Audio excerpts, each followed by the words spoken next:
The wind in the New Mexico territory did not simply blow. It scoured. It carried the red dust of 1,000 miles, grit that found its way into the seams of boots, the lining of pockets, and the very creases of the soul. For Eleanor Whitaker, the wind was a constant companion, a rude guest that never left. She sat on the hard-packed earth beside the peeling whitewash of the station house, her back pressed against the rough timber. Above her, the wooden schedule board flapped violently. One hinge rusted through, the paper listing arrival times long since torn away by the gales. She reached into her pocket, her fingers finding the small, sharp stone she kept there. Turning slightly, she looked at the wooden support post of the platform overhang. It was scarred near the base, a column of jagged little marks hidden from the casual eye by the height of the bench. She pressed the stone into the wood and carved another line. 40 days. It sounded biblical. It sounded like a curse. 40 days and 40 nights of waiting in a purgatory of iron rails and baking sun. Eleanor, known as Ellie, to a life that felt 1,000,000 miles away. Wiped her forehead with a sleeve that had once been a crisp blue calico, but was now gray with grime. She was 24 years old, but in the reflection of the station window, she looked 50. Her blonde hair was hidden beneath a battered bonnet, and her face was gaunt, the cheekbones sharp enough to cut. She had no money, she had no ticket, she had no one coming for her. To the few travelers who stepped off the water stops or the freight trains, she was just part of the scenery, like the tumbleweeds or the discarded whiskey bottles. They looked right through her. The heat was a physical weight, pressing down on the tin roof of the station until the metal groaned. The air smelled of creosote, dry sage, and the acrid metallic tang of hot iron from the tracks. The screen door of the station office creaked open. Hank, the station master, stepped out. He was a man shaped by the frontier, all leather skin and stooped shoulders, looking like an old saddle left out in the rain too long. He held a tin cup in his hand, condensation weeping down the sides. He did not walk directly to her. That would attract attention. Instead, he busied himself checking a crate of supplies near the bench, then set the cup down on the edge of the wood, just within her reach. "Drink it fast, Ellie," Hank muttered, not looking at her. "Before the noon heat boils it off." Ellie reached out, her hand trembling slightly, and took the cup. The water was lukewarm, but to her parched throat, it tasted like salvation. "Thank you, Hank." The old man spat a stream of tobacco juice into the dust. He adjusted his visor, scanning the horizon where the heat shimmer made the distant mesas look like they were melting. "You can't keep doing this, girl. Not another week." "I saw the schedule. The company is sending inspectors down the line. If they find a squatter, they will toss you on the first cattle car west or hand you over to the marshal." "I am waiting for a letter," Ellie said, her voice raspy. "Just a letter." "Ain't no letter comin', and you know it," Hank said, his voice dropping to a harsh whisper. He leaned in closer, pretending to inspect a loose nail on the crate. "You are a woman alone on the edge of the territory. Things happen to women alone out here. They vanish, they get taken. The desert is big, and the mines are hungry for flesh. You are invisible, Ellie, and invisible people get erased." Ellie lowered the cup, her green eyes hardening. Hank was kind, perhaps the only kind soul in 100 miles. But he did not know everything. He saw a beggar. He did not see the war being fought inside her rib cage. "I will not disappear." "Hank," she said. Hank sighed, shaking his head. "Society is a wall. Girl, you are on the wrong side of it." He took the empty cup and shuffled back inside, the screen door slamming shut with the finality of a judge's gavel. Ellie sat alone again. Instinctively, her hand went to the hem of her skirt. There, sewn into the thick fabric, sat a flat, crinkling weight. It was an envelope, wrapped in oilcloth to protect it from her sweat and the dust. Inside were the deeds to the Whitaker ranch and a copy of her father's true will, the one before the sickness took his mind, before Marla had guided his hand to sign the new one. Those papers were the reason she was starving. They were the reason she had been thrown out of a carriage 40 miles east of here with nothing but the clothes on her back. Marla, her stepmother, had thought Ellie would die in the desert. Marla had not counted on Ellie's stubbornness, or the luck of a passing wagon that had dropped her at this godforsaken station. But now, she was stuck. To go back was death. To go forward required a ticket she could not buy, and staying here was becoming a death sentence of its own. The sound of hoofbeats approached, distinct from the usual clatter of the stagecoach. These were rhythmic, light, but powerful. Ellie pulled her knees to her chest, trying to make herself small. She peered around the edge of the bench. A rider emerged from the haze of the heat. He did not ride like the cowboys who sometimes drifted through, slouching in their saddles. He sat upright, moving in perfect rhythm with his horse, a paint mare with intelligent eyes. He was a Navajo man, or Dine, as she had heard them call themselves. He looked to be perhaps 28 or 30 years of age. He wore a mixture of traditional and white man's clothing, a faded calico shirt, sturdy canvas trousers, and moccasins that rose high on his calves. A red cloth was tied around his forehead, holding back hair as black as a raven's wing. He rode straight to the hitching rail near the water tower, dismounting in a fluid motion that made him seem weightless. He tied the horse and patted her neck, speaking a few soft words that the wind carried away. This was Tahi Bege. Ellie had seen him twice before in her 40 days. He came to the station not to travel, but to trade news or collect supplies for the railroad camps further up the line where he worked as a scout. He did not stomp his boots to clear the dust.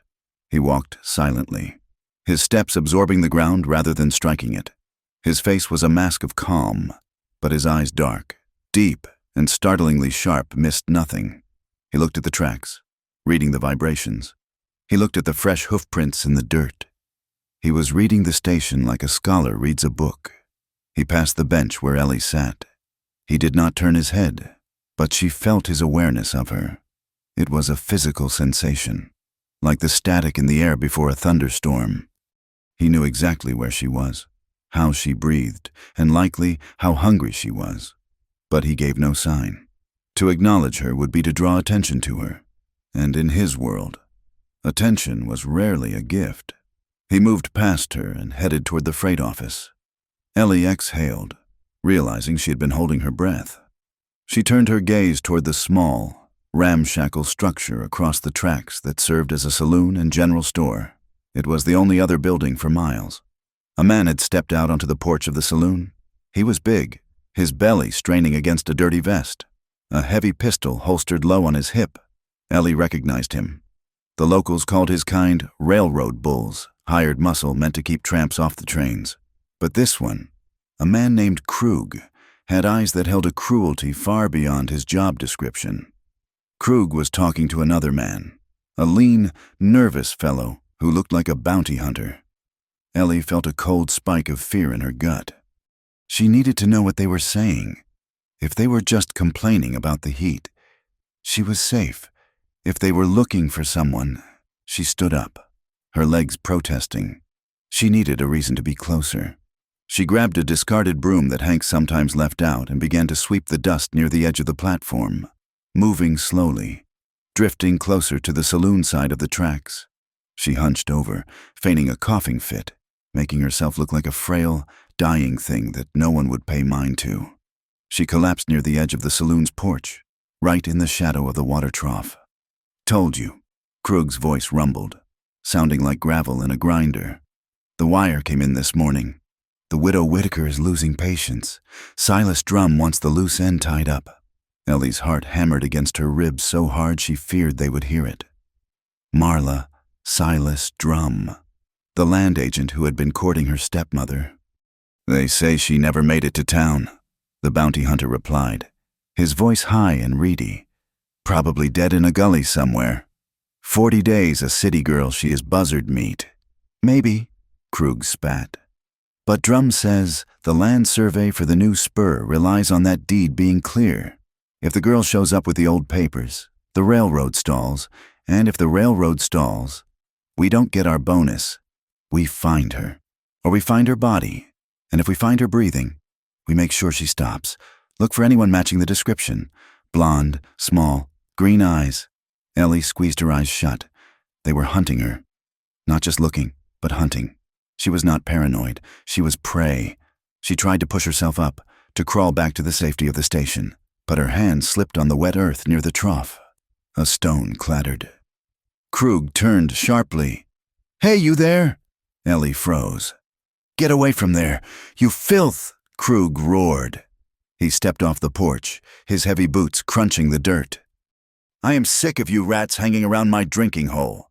Get lost!" He did not recognize her yet. The dirt on her face and the bonnet hid her features. But he was coming closer. If he grabbed her, if he looked under the bonnet. "I said move." Krug raised a hand, ready to backhand her. Ellie flinched, bracing for the blow. It never came. A shadow fell over her. It was not the bulky shadow of the railroad bull. It was leaner, sharper. Ellie opened her eyes. Tahi stood between her and Krug. He had not made a sound approaching. He just appeared, as if the wind had coalesced into a man. He did not have a weapon drawn. His hands hung loose at his sides, near the knife on his belt, but his posture was not aggressive. It was immovable. He stood like a rock in a river, forcing the water to break around him. Krug stopped, his hand hovering in the air. He looked at the Navajo scout. He sneered, but he did not take another step. "This does not concern you. Chief, she is a nuisance." Tahi did not speak. He did not blink. He simply looked at Krug with eyes that were black and bottomless. There was a weight to his silence, a density that made the air feel thin. It was the look of a man who had seen death 1,000 times and was not impressed by a bully with a badge. Krug shifted his weight. He looked at Tahi's hands, then at the 2 other Navajo men who were watering their horses by the trough, men Ellie had not even noticed, but who were now watching with quiet intensity. "Fine," Krug grunted, lowering his hand. "Keep your stray pets away from the saloon. Next time, I won't be so polite." He turned and stomped back up the stairs, his bravado loud and hollow. Ellie let out a breath she felt she had been holding for an hour. She looked up. Tahi turned slowly to face her. Up close. His face was a map of the high desert. The sun had etched lines at the corners of his eyes, and his skin was the color of the sandstone cliffs at sunset. He looked down at her, his expression unreadable.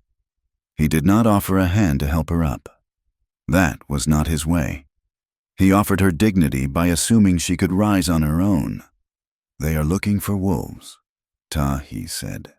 His voice was deep, resonating in his chest.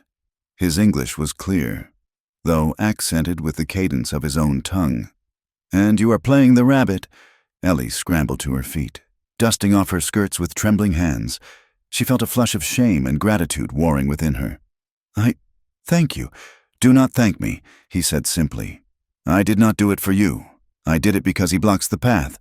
He turned to walk away, back toward his horse. "Wait," Ellie called out, her voice cracking.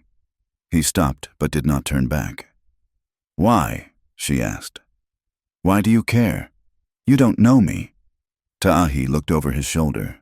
For a fleeting second, something softened in those obsidian eyes. "I know what it is to have men like that decide where you can stand." He walked away, his stride long and purposeful. Ellie watched him go. A conflict twisted in her gut. She needed help. God knows she needed help. She had the papers, the proof that could save her and condemn Marla. But she was trapped. Every hand that had reached out to her in the last 2 years had wanted something: her father's money, her land, or her virtue. Tahi was different. He was dangerous. She could sense that. He was a warrior in a land that had declared war on his people. But he had stood between her and the blow. He had protected her without trying to own her. But could she trust him, or was he just another man who would eventually name his price? Night fell over the station, bringing a sudden, biting cold that replaced the day's furnace. The stars came out, hanging low and bright, diamonds scattered on black velvet. Ellie sat on her bench, wrapped in her thin shawl. In the distance, the mournful wail of a train whistle echoed off the canyon walls. Woo-oo. Woo-oo! It was the sound of movement, the sound of going somewhere. She looked at the twin lines of steel reflecting the moonlight. They stretched out into the dark. 2 silver ribbons leading east, leading home, leading to justice. They were a lifeline, but she had no ticket, and without a ticket, the tracks were just cold metal, and the whistle was just a ghost mocking her in the dark. She touched the envelope in her hem one last time. 40 days. She could not survive 41. Tomorrow, she would have to choose die waiting, or find a way to step onto that train, even if it meant walking into the fire. From the shadows near the water tower, a cigarette glowed orange. Tahi was still there, watching the night, watching the tracks. Ellie pulled her shawl tighter. The game had changed. The hunters were here, and the only thing standing between her and the wolves was a silent warrior who believed that freedom was something you had to take for yourself. The morning sun did not rise gently over the New Mexico territory. It breached the horizon like a spilled forge, turning the sky a bruised purple before settling into a relentless, blinding white. For Eleanor Whitaker. The 41st morning began with the chatter of the telegraph key inside the station office. Click-clack, click-clack-click. To most, it was just noise, a mechanical insect buzzing against the silence of the desert. To Ellie, who had spent 6 weeks listening to the rhythm of the station, it was the sound of the noose tightening. She was sweeping the boardwalk, a task Hank allowed her to do in exchange for a piece of hardtack and a few strips of dried beef.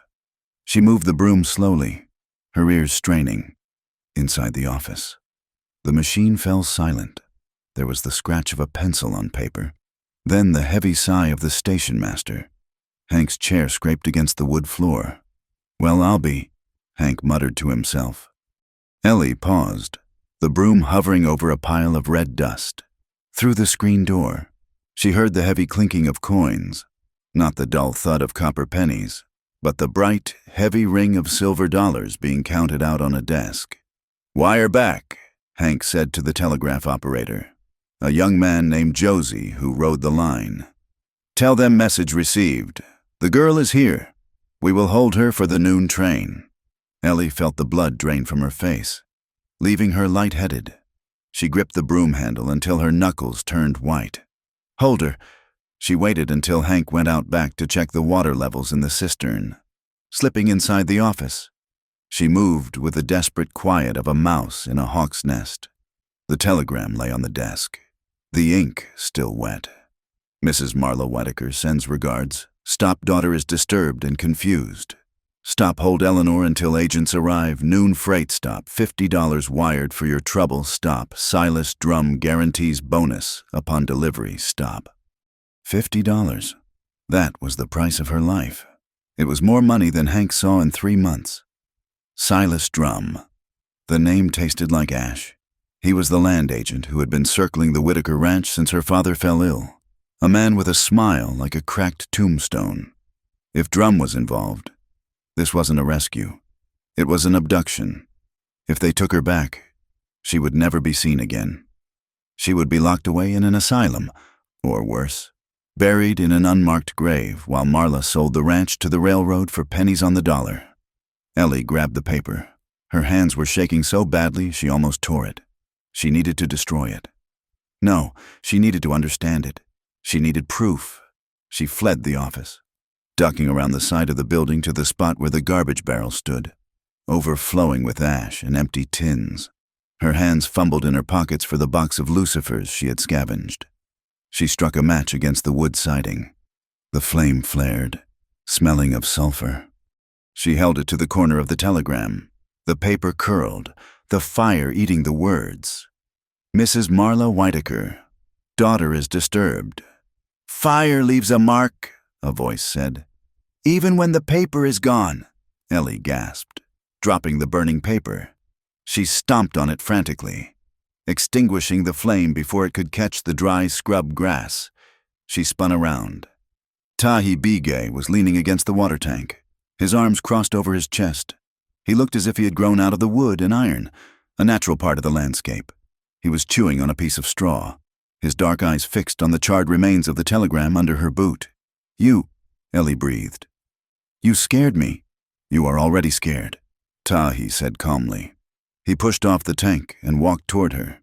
He did not look at her face. He looked at the ground. He crouched down and picked up a fragment of the paper that had survived the fire. It was the bottom strip. "Silas Drum guarantees bonus." He read it, his eyes narrowing slightly. He did not ask what it meant. He simply looked at the name, filing it away in the library of his mind alongside tracking signs and weather patterns. "They are coming for you," he stated. It was not a question. "Yes," Ellie whispered. "At noon. That is 2 hours. I have nowhere to go," she said, her voice rising in panic. "If I run into the desert, I die of thirst. If I stay, they take me. Hank took the money." Tahi stood up, handing the scrap of paper back to her. "Keep this. Ashes tell no stories. Paper does." He looked toward the horizon, where a smudge of black smoke was already visible against the blue sky. The noon freight. It was early. "Why do you not fight?" he asked. "Fight?" Ellie let out a bitter laugh. "With what? My broom, I am a woman without a penny to her name. In this world, that makes me nothing." Tahi looked at her then. Really looked at her. "You are only nothing if you let them own you." He turned and walked away toward the corrals, leaving her standing in the dust with the charred evidence of her own sale price. The noon train was a beast of iron and steam, a hulking black locomotive pulling 20 cars of cattle and lumber. It shrieked as it approached the station, the brakes squealing like dying animals. The ground shook. Ellie tried to make herself invisible on the far end of the platform, hidden behind a stack of crates. But invisibility was no longer an option. As the train hissed to a halt, steam venting in great white clouds that obscured the sun. 2 men stepped off the caboose. One was Krug, the railroad bull she had encountered the day before. The other knew a man in a dusty suit with a face that looked like it had been carved from cold dough. He carried a leather satchel and a pair of handcuffs looped openly on his belt. They spotted her immediately. There was nowhere to hide on a platform that was little more than a wooden stage in the middle of a wasteland. "Miss Whitaker," the man in the suit called out. His voice was oily, feigning relief. "Thank heavens! Your mother has been sick with worry." Ellie backed away until her shoulders hit the rough wood of the station wall. "Stay away from me. Now! Now! Eleanor," the man said, advancing slowly. Krug flanked him, cutting off her escape route to the open desert. "We are just here to bring you home. You have had your little adventure. You are not well. You are confusing people." "I am not confused," Ellie said, her voice trembling but loud. "I am the legal owner of the Whitaker Ranch, and I am not going anywhere with you." "She is hysterical," the suit said to Krug, shaking his head with mock sadness. He reached for the handcuffs. "For her own safety, we must restrain her. Dr. Evans warned us she might be violent." Dr. Evans, another name bought and paid for. Krug stepped forward, grinning. "Come on, girl. Don't make me drag you. The cattle car smells bad enough without you making a mess." Ellie looked around wildly. Hank was inside the office, head down, refusing to look out the window. The few passengers waiting for the train were looking away, minding their own business. The wall of society was closing in. The suit reached out, his hand closing around her upper arm. His grip was bruising. "No!" Ellie screamed, twisting away. "Enough!" Krug growled, reaching for his baton. Then, a stack of silver dollars slammed onto the wooden counter of the ticket window with a sound like a gunshot. Crack! The noise was so sharp, so authoritative, that everyone froze. Tahi stood at the ticket window. He was not looking at the men. He was looking straight at Hank, who had jumped at the noise. Tahi reached into a leather pouch at his waist. He pulled out more money, crinkled bills, likely his pay from months of scouting, and a heavy gold coin that looked Spanish. He slapped them down on top of the silver. "1 ticket, Tahi said. His voice carried over the hissing steam of the engine. "Going east, To the county seat. Hank blinked, looking at the pile of money. It was a fortune for a man like Tahi. That is a first-class fare. Son, where are you going? Not for me, Tahi said. He turned slowly, his movement deliberate, and pointed a finger at Ellie. For her, the man in the suit laughed, a nervous, high-pitched sound. You have got to be joking. Chief, you can't buy a ticket for her. She is in our custody. Tahi ignored him. He looked at Hank. Issue the ticket. Hank looked at the money, then at Ellie, then at the menacing figures of the railroad bulls. He swallowed hard. His conscience had a price. But perhaps his shame did too. He stamped a piece of stiff paper and slid it under the grate. Tahi picked up the ticket. He walked across the platform, the wood thumping softly under his moccasins. He stopped between Ellie and the men. He held the ticket out to her. Ellie stared at it. It was just a piece of paper with a date and a destination stamped in black ink. But in the harsh sunlight, it looked like a shield. I can't take this, Ellie stammered, looking at the money he had left on the counter. That is everything you have. Ticket is paper, Tahi said, his eyes locking onto hers. Freedom is real. You choose. Do you step up, or do you let them chain you? The man in the suit stepped forward, his face reddening. Now listen here. You can't interfere with family matters. This woman belongs to her guardians. She is a minor in the eyes of the court until... She is 24 years old. Tahi interrupted. He did not shout, but his voice cut through the air like a knife. I heard her tell the station master, in the laws of the white man, she is an adult. No one owns an adult, not a mother, not a husband, and certainly not a dog on a leash like you. Krug's hand dropped to his gun. You watch your mouth, Indian, or I will put a hole in you. Tahi did not flinch. He did not reach for a weapon. He simply stood there, radiating a calm that was more terrifying than rage. You can shoot, but there are 20 witnesses here, and the territorial governor is cracking down on murder at rail stations. Can your boss buy his way out of a hanging? It was a bluff, perhaps, or perhaps it was the truth. But it made Krug hesitate, and in the West, hesitation was the crack in the door. Tahi turned his back on the gun, a gesture of supreme dismissal, and looked at Ellie. He extended the ticket again. Walk, he said. Ellie looked at the ticket. Then she looked at the open door of the passenger car. The conductor was watching, checking his pocket watch. This was the moment, the line in the dust. She reached out and took the ticket. Her fingers brushed Tahi's rough hand. His skin was warm. She turned to the man in the suit, straightened her spine, and smoothed her dirty skirt. I am traveling to the county seat to file legal documents, she said, her voice surprising her with its steadiness. If you touch me, I will scream until every soul on this train knows you are assaulting a paying passenger. She turned and marched toward the train. She did not run. She walked. She handed the ticket to the conductor. He looked at her, then at the two angry men on the platform, and tipped his cap. All aboard. Miss. Ellie climbed the metal stairs. She stepped into the car, sinking into a plush velvet seat that smelled of stale tobacco and dust. The whistle blew 2 long blasts that vibrated in her chest. The train lurched forward with a groan of metal. Through the window, she saw Krug kicking the dirt in frustration. The man in the suit was writing something furiously in a notebook, and she saw Tahi. He was standing on the platform, his hands empty, his pockets empty. He had spent everything he had to save a stranger. As the train gained speed, the station began to slide away. The 40 inches carved into the post disappeared from view. Ellie leaned her head back against the seat and closed her eyes, tears finally leaking out. She was safe, she was poor, she was dirty, but she was moving. Suddenly, the door at the back of the car opened. A gust of hot air and coal smoke swirled in. Ellie opened her eyes and turned. Tahi was standing there. He had boarded the rear of the car as it pulled away.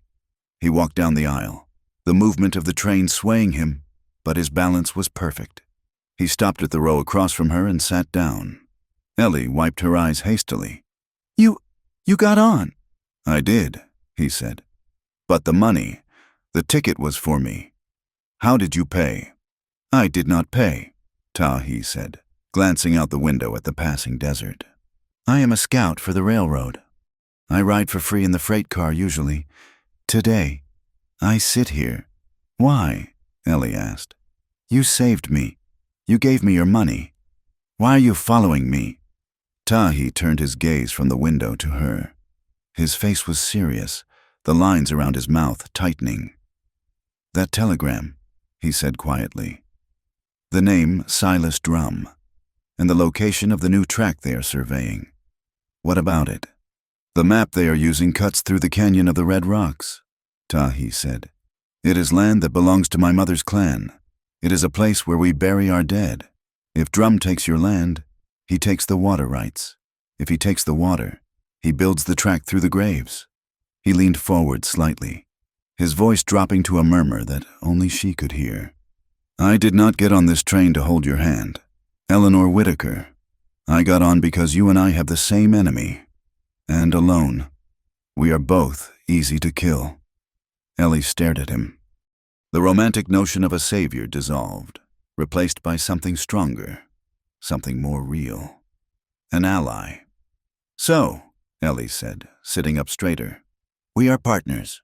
Tahi looked at her, a hint of a smile touching his lips for the first time. Let us see if you survive the trip first. The man in the suit is already telegraphing ahead to the next stop. The train rattled over a bridge, the sound echoing like thunder. They were moving east, toward the law, toward the danger, and toward a future that neither of them could yet see. The passenger car was not a sanctuary. It was a cage on wheels, rattling east at 30 miles per hour. The air inside was thick enough to chew, composed of equal parts coal smoke, stale tobacco, and the sour perspiration of men who had been working the copper veins for too long. Eleanor Whitaker sat near the rear of the car, her spine pressed against the velvet seat that had long ago lost its nap. She tried to make herself small, to fold her existence into the shadows between the flickering oil lamps. Tahi Bege sat across the aisle, his hat pulled low, but she knew he was not sleeping. His stillness was not rest. It was the coiled patience of a predator waiting for the wind to change. Do not look at the door, he said softly.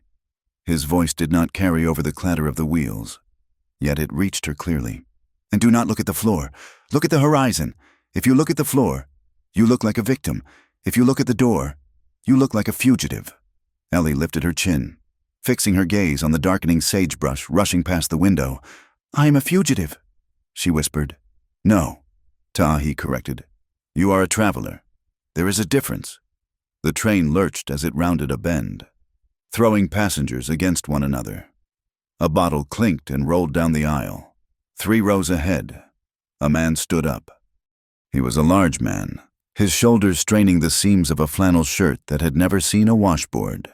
He swayed with the motion of the train, his eyes glassy and wet. He turned, scanning the car, and his gaze landed on Ellie. It stuck there like a burr. He smiled, revealing gaps where teeth should have been. He began to shamble down the aisle, grabbing the tops of the seats for balance. Ellie felt her heart hammer against her ribs. She looked toward the window, praying he would pass. He did not pass. He stopped right beside her seat, his shadow falling over her lap. The smell of cheap whiskey and old sweat was overpowering. Well now, the man slurred, leaning down. Ain't you a pretty little thing to be riding alone? You look like you need some company. Darlin', someone to keep the dust off you. He reached out a hand, his fingers thick and grimy, aiming for her shoulder. Ellie flinched, pressing herself harder into the corner. Please leave me alone. Don't be like that, the man laughed, a wet, ugly sound. I got a bottle. We can have a little party right here. His hand was inches from her face when movement blurred in her periphery. Tahi did not jump up. He did not shout. He simply stood, unfolding his height in a single fluid motion that blocked the lamplight. He stepped into the aisle, placing his body between the drunkard and Ellie. The drunk blinked, looking up at the Navajo scout. Tahi was not as broad as the laborer, but he was built of wire and ironwood. He looked at the man with eyes that held absolutely no fear, only a cold, bored calculation. "The lady is tired," Tahi said. His voice was low, devoid of aggression but heavy with warning. "She does not want whiskey. She wants silence." The drunk bristled, his face flushing red. "Get out of my way. Injun, I am talking to the girl." He moved to shove Tahi. It was a mistake. Tahi shifted his weight, a movement so subtle it was barely visible. He caught the man's wrist not to twist it, but to hold it. He applied pressure to a specific point on the forearm. The drunk gasped, his knees buckling slightly as pain shot up his arm. "Sit down," Tahi said, releasing the wrist, "or the conductor will throw you off at the next bridge. It is a long fall." The drunk rubbed his arm, his eyes darting between Tahi's stoic face and the knife sheathed at the scout's belt. The fog of alcohol cleared just enough for self-preservation to kick in. He muttered a curse, spat on the floor, and stumbled back to his seat. The car remained quiet. The other passengers, who had been watching with idle curiosity, suddenly found the floor very interesting. Tahi sat back down. He did not look at Ellie for approval. He simply resumed his watch. Ellie let out a shaky breath. "Thank you. Do not make yourself prey," he murmured, his eyes back on the window. Wolves always test the herd. And later, as the sun began to dip below the mesas, painting the world in violent shades of orange and violet, the car emptied out at a mining stop. For a moment, they had a corner of privacy. Ellie reached into her dress and pulled out the oilcloth envelope. She needed to see it, to remind herself why she was enduring this terror. She slid the deed out, the paper yellowed and fragile. "Coordinates," Tahi said. Ellie looked up, surprised. "What?" "The numbers at the bottom," he said, nodding at the paper. "North 35, West 108, Section 4. Ellie stared at him. "You can read this." "I scout for the railroad," Tahi said, a trace of bitterness in his tone. "To fight the snake, you must learn how it moves. The railroad moves by numbers." He reached out, and she handed him the paper. His rough fingers traced the ink lines. "I know this land," he said quietly. "This is not just ranch land. This is the mouth of the Red Rock Canyon. There is a spring there. The only reliable water for 20 miles. My father called it the Sweetwater Spring," Ellie said. "My people call it Tunetsa'a." Tahi replied, "Big water. The railroad wants to build a bridge over the canyon. It cuts 10 miles off the route to the Pacific. But to build the bridge, they need to blast the cliffs. They need to divert the spring for their boilers." He looked up at her, his expression grim. "That is why Silas Drum wants this paper. It is not just about grazing cattle. It is about water and stone. Without this land, their new line fails. With it, they make millions." Ellie felt a chill that had nothing to do with the evening air. "They will destroy the canyon. They will turn it into gravel and steam," Tahi said. "And they will wash away the graves of my ancestors who rest in the caves above the water." The train whistle blew, a long, mournful sound. The conductor walked through the car, lighting the overhead lamps. As he passed, he looked at Ellie, then at a piece of paper in his hand. He paused, frowning, then continued to the next car. Tahi noticed the look. He stood up immediately. "We have to move," he said. "What? Why?" "The conductor. He has a description. The man in the suit wired ahead to the next main station. But the message reached the train at the last stop." Tahi grabbed his pack. "If we stay on this train, the marshal will be waiting at the platform in Santa Fe." "But we are in the middle of nowhere," Ellie protested, clutching her envelope. "Exactly," Tahi said. "Come." He led her not to the door, but to the vestibule between the cars. The wind was deafening here, the noise of the wheels on the track, a chaotic roar. "The train slows down for the curve at Needle Rock," Tahi shouted over the noise. "It is a water stop for the engine. We jump there." "Jump!" Ellie looked at the blurring ground rushing beneath the coupling. "It will be slow. Trust me." 10 minutes later, the rhythm of the wheels changed. The screech of brakes signaled the approach to the curve. The train slowed to a crawl. "Now!" Tahi said. He jumped first, landing in the soft sand of the embankment and rolling. He was up in a second, running alongside the car, his hand outstretched. Ellie looked at his hand, then at the dark unknown of the desert. She took a breath and leaped. His arm caught her, absorbing the impact, swinging her around so she didn't tumble. They skidded to a halt in the sagebrush as the train hissed and groaned, continuing its journey into the night, carrying its light and noise away from them. Silence crashed down on them. Absolute, ringing silence. They were alone in the vastness of the territory. The sky was a crushing dome of black, pierced by more stars than Ellie had ever imagined existed. The wind here was different, cleaner, sharper, smelling of dry earth and ancient stone. "We walk," Tahi said. "We need to put 5 miles between us and the tracks before dawn." They walked for hours. The terrain was rough, a mix of sand and sharp volcanic rock. Ellie's boots were thin, but she did not complain. She matched his pace as best she could. By the time the moon was high, the temperature had plummeted. The desert, so cruel in its heat by day, was equally cruel in its cold by night. They found shelter in a shallow depression beneath a shelf of sandstone, shielded from the biting wind.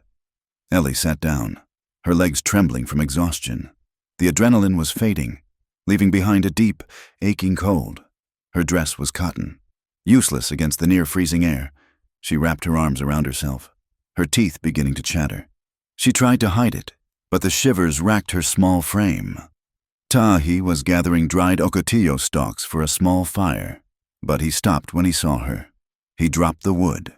A fire would be visible for miles. It was a risk they could not take yet. He walked over to where he had placed his bedroll. He unrolled a heavy wool blanket, woven with the patterns of his people, red, black, and gray. "Here," he said, draping it over her shoulders. You will freeze," Ellie stammered, her teeth clicking. "I am used to the wind," he said. He sat down opposite her, his back against the rock. Ellie pulled the blanket tight, but the cold was already deep in her bones. She could not stop shaking. The tremors were violent now. Tahi watched her. He saw the blue tint of her lips. In the desert, hypothermia could kill as surely as a bullet. He moved. He did not ask with words, but his eyes sought permission. He shifted from his spot and moved next to her. "The blanket is big enough," he said quietly. Ellie looked at him. In the society she came from, this was a scandal. A woman and a man, unmarried, sharing a blanket in the dark. But out here, under the indifference of the stars, those rules seemed absurd. She lifted the edge of the heavy wool. Tahi slid underneath. He did not touch her at first. He sat close, his shoulder brushing hers, his back against the stone. He wrapped the ends of the blanket around them both, creating a cocoon. The heat radiating from him was shocking. He was like a furnace, slowly, tentatively. Ellie leaned into him. She needed the warmth. She needed to survive. Tahi stiffened for a second, then relaxed. He shifted his arm, allowing her to rest against his side. It was not an embrace of lovers. It was the practical, desperate intimacy of survival. Yet, as the warmth began to seep into her frozen limbs, Ellie felt something else. She felt the slow, steady rhythm of his breathing. She smelled the scent of him leather, sage, and the faint, clean smell of rain on dust. It was a masculine, grounding scent. "Better?" he asked. His voice rumbled in his chest, and she felt the vibration of it against her cheek. "Yes," she whispered. "Thank you." They sat in silence for a long time, the wind whistling over the lip of their shelter. 40 days, Ellie said suddenly, her voice soft in the dark. "At the station? You know what the hardest part was?" "The hunger," Tahi asked. "No, the hunger hurts, but you get used to it. The hardest part was how they looked at me." She stared out at the moonlit scrub. "Or how they didn't look, to the men passing through, I was either a ghost or a piece of baggage left on the platform. Something to be kicked aside or used. I stopped feeling like a person. I felt like a thing. Tahi turned his head slightly. In the dim light, his profile was sharp, noble. I understand this, he said. To the government, to the railroad. My people are not men. We are obstacles. We are trees to be cut down, rocks to be blasted. They look at our land, and they do not see the beauty or the spirit. They see board feet of lumber. They see ounces of gold. They see a line on a map. He shifted his hand beneath the blanket, his fingers brushing the fabric near her arm. They used to fight us with rifles. He continued. Now they fight us with paper. They sign a treaty, and our land is gone. They sign a deed, and your ranch is gone. The ink is more deadly than lead. Ellie turned her head, looking up at him. Their faces were inches apart. She could see the flecks of gold in his dark eyes. The tension in the small space shifted. It was no longer just about warmth. It was an awareness. The air between them felt charged, electric. She saw him look at her lips, then up to her eyes. He did not move to kiss her. He had too much honor to take advantage of her vulnerability, but the desire was there, raw and unspoken. I am not a thing, Ellie said, her voice firm, reclaiming her identity. No, Tahi agreed, his voice rougher than before. You are not. You are iron, soft iron that is being forged into steel.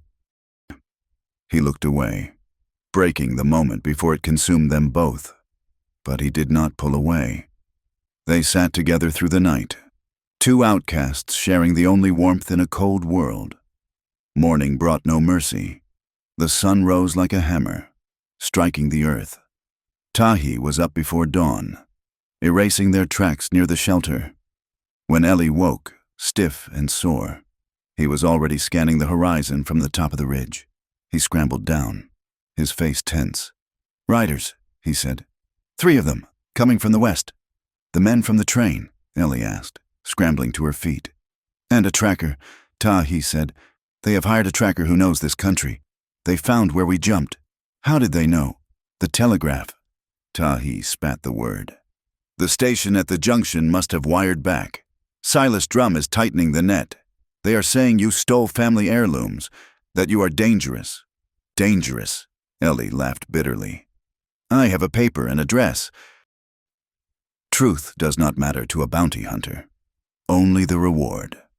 Tahi pointed toward the north, where a wall of jagged red rocks rose against the sky like the teeth of a dragon. We cannot go back to the tracks. They will be watching the line. We have to cut through the red rocks. Is there a way through? There is a goat path, old, dangerous, but it leads to the county seat from the backside. They set off. The land changed rapidly.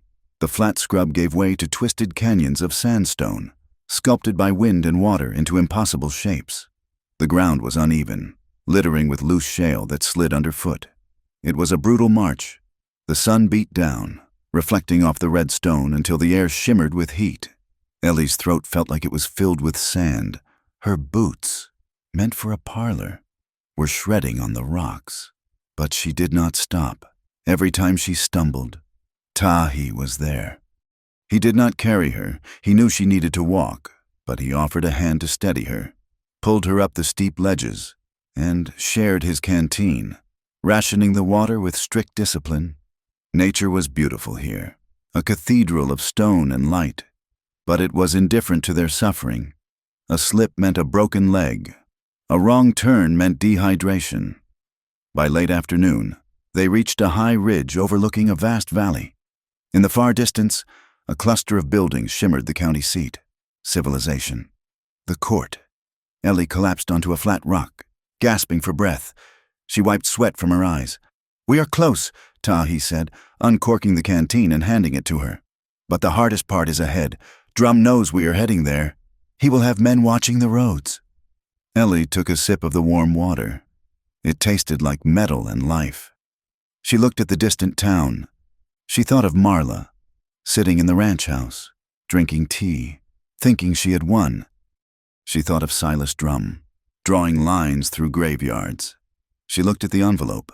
now stained with sweat, still tucked in her bodice. "I'm done running," Ellie said.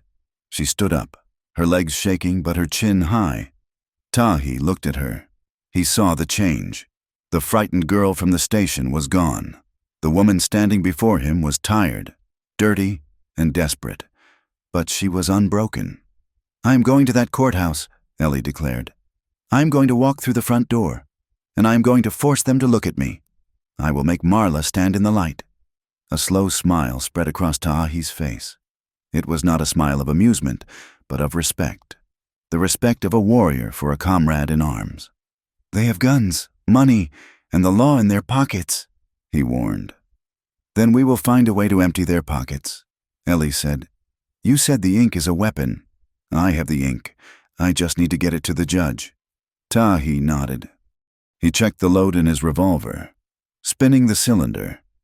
It clicked a sharp, deadly sound in the quiet canyon. "If you are ready to stop running," Tahi said, "then we choose the battlefield. We go in." He offered her his hand. This time, it was not to help her up, but to seal a pact. Ellie took it. His grip was hard, calloused, and real. "Lead the way," she said. Together, they began the descent from the red rocks, walking toward the town that would either be their salvation or their grave. The dust of the trail seemed to fall away as they approached Mission San Miguel.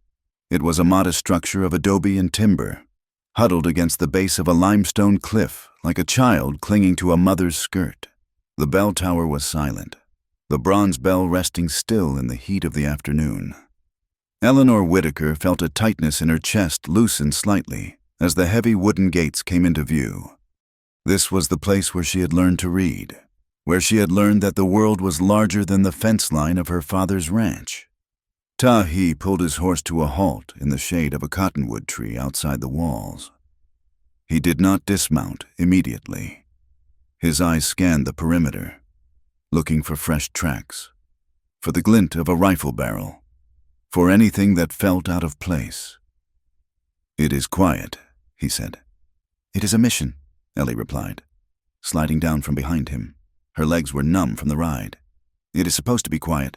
Quiet is good," Tahi said, swinging his leg over the saddle and dropping to the ground. "Too quiet is a trap." They tied the horse and walked to the small side door. Ellie knocked 3 sharp raps. Moments later, the door creaked open. A woman in a dark habit stood there. Her face was lined with age and sun, resembling a dried apple, but her eyes were bright and fierce.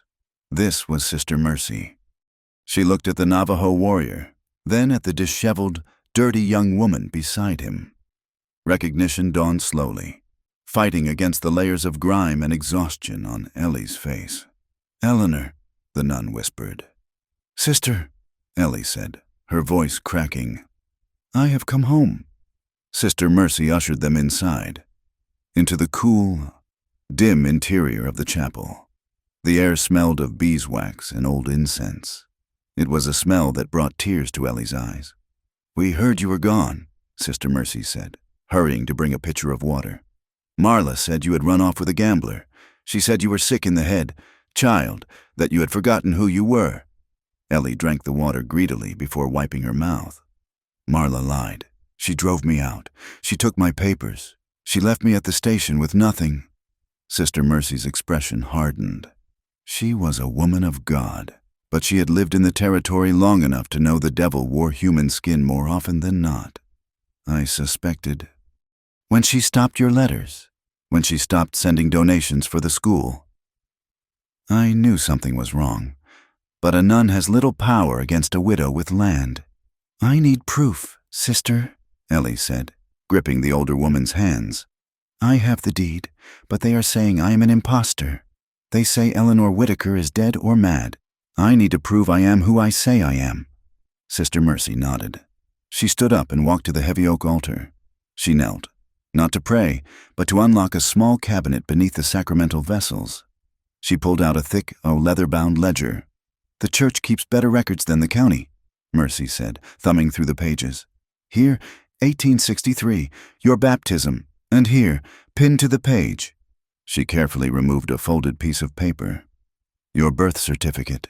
Your father gave me a copy for safekeeping the year before he died. He feared Marla even then. Mercy did not stop there.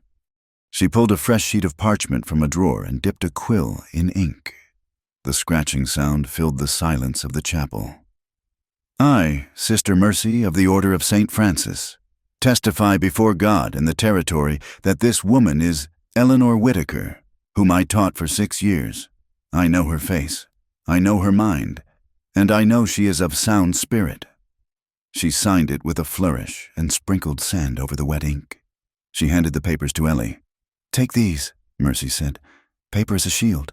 Eleanor, but be careful. A shield can still be crushed by a hammer. While Ellie gathered her past inside the chapel, Tahi stood in the courtyard. He was not alone.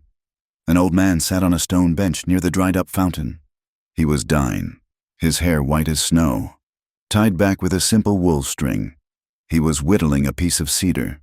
This was Hustian Nez, a man who walked the space between the old ways and the new reality. Tahi approached him out of respect. Grandfather, Hastian Nez did not look up from his carving.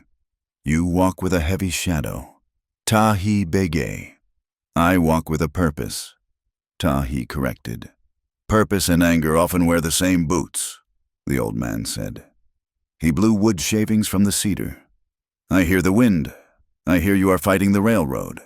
I hear you are fighting the woman who steals land. They are thieves, Tahi said, his hand resting on his gun belt. They take the water. They desecrate the graves. They treat the girl like cattle. And so you become the wolf to fight the coyote, Nez said, finally looking up. His eyes were cloudy, but his vision was clear. You fight for the girl. That is good, but do not let your hatred for the Iron Road blind you. If you kill for hate, you become the thing you are fighting. You lose Hozho the balance. Tahi stiffened. There is no balance when they hold a gun to your head. Then find a way to disarm them without pulling the trigger, Nez said gently. The warrior who kills everyone wins the battle but loses his soul. The warrior who saves the people without becoming a butcher.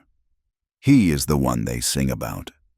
The words settled on Tahi's shoulders, heavier than his pack. He looked at the chapel door where Ellie was emerging, clutching her papers. She is ready to fight, Tahi said. Then teach her how, Nez replied. But teach her to fight like the water, not like the fire. Fire burns itself out. Water cuts through stone. They left the mission an hour later. The mood had shifted. They were no longer just running. They were preparing.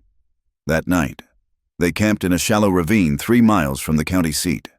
The lights of the town created a faint glow on the horizon, a beacon of civilization that felt more like a threat. Ellie sat by the small, smokeless fire. She held the affidavit Sister Mercy had written.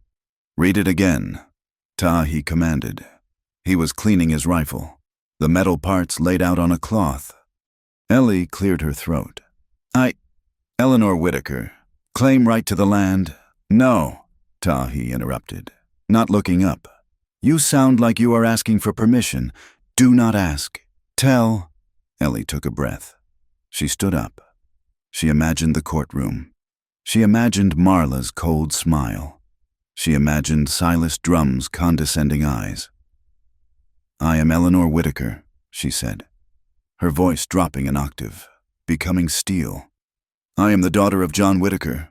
This land is mine by blood and by law, and I will not be moved. Better, Tahi said, snapping the barrel of his rifle back into place. But words are not enough. They have poisoned the town against you. He reached into his pocket and pulled out a crumpled piece of paper he had torn from a fence post near the mission. He tossed it to her. It was a wanted poster. It bore a crude sketch that looked vaguely like her. Wanted. For theft and fraud. A woman claiming to be the deceased Eleanor Whitaker. Mentally unstable. Dangerous. Reward $100. Ellie stared at the paper. Deceased. They are telling people I am dead. It is easier to steal from a ghost, Tahi said. Silas Drum has been busy. He has turned the community into a weapon. If you walk into that town now, the sheriff will not arrest you. The mob will tear you apart before you reach the judge. So we can't go in? Ellie asked, the paper crushing in her fist. We go in, Tahi said, his eyes dark. But we do not walk in the front door, and we do not go alone. The next morning, the air was thick with heat and tension. They moved cautiously, staying off the main road, navigating the dry creek beds and arroyos that crisscrossed the approach to the town. They were 2 miles out when the ambush hit. It was not a fair fight. It never was. A shot rang out, kicking up dirt inches from Ellie's boot. The crack of the rifle echoed off the canyon walls a second later. Down! Tahi roared, shoving Ellie behind a large boulder. 3 men emerged from the ridge above them. They were not lawmen. They were bounty hunters, rough men with long coats and scoped rifles, looking to collect the $100 Drum had promised. Give us the girl, Chief, one of them shouted, and maybe we let you ride away. Tahi looked at the position. They were pinned in the creek bed. The shooters had the high ground. If they tried to run, they would be cut down. If they stayed, the men would flank them. He remembered Hastianez's words, fight like water. Stay here, he told Ellie. Keep your head down. Where are you going? She hissed. To change the wind. Tahi did not return fire. Instead, he scrambled low along the base of the cliff, moving toward a section of the canyon wall that was unstable, a slide of loose shale and precarious boulders. The bounty hunters saw him move and opened fire. Bullets chipped the stone around him, sending fragments flying. One bullet grazed his shoulder, tearing the fabric of his shirt, but he did not stop. He reached the sweet spot. He holstered his gun and grabbed a large, wedged rock that held back tons of debris. He heaved. The rock gave way. With a roar that drowned out the gunshots, the side of the canyon slumped. A massive cloud of red dust and gravel cascaded down, not onto the men, but between them in the creek bed. The dust cloud was thick, choking, and impenetrable. It was a wall of earth. Now, Tahi shouted, running back to Ellie. Move into the dust. Into it, Ellie cried. They cannot shoot what they cannot see. He grabbed her hand, and they plunged into the swirling red fog. It was terrifying. The air was grit and noise. They could hear the bounty hunters coughing and shouting in confusion, firing blindly into the haze. They ran, scrambling up the far side of the arroyo under the cover of the dust.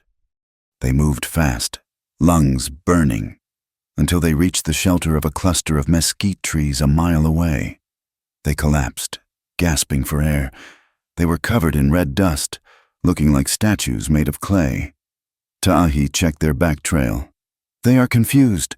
It will take them an hour to figure out where we went, but they will regroup.